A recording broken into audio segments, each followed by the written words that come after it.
I'm Donald with Steam Bright Supply, and today we're going to talk about the CleanStorm Grout Master wall and countertop cleaning tool. Now, we had made a floor model earlier.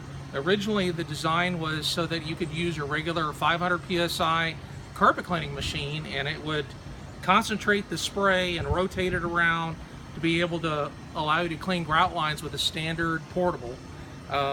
We've shortened it up, put a handheld trigger mechanism and assist handle on it, and just going to do a quick video on this unit. So I'll go ahead and turn on the water and the vacuum.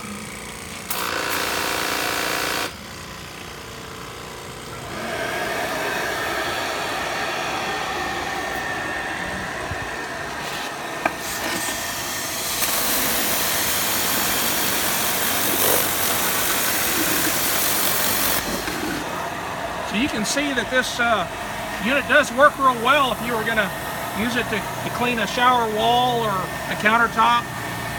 It would do a great job. So we put up some other videos of the floor model so you can compare it and see how it does. Now this particular test, we just did this at 1000 psi. So, but it does work fine at 500 as well. Anyway, thanks for watching.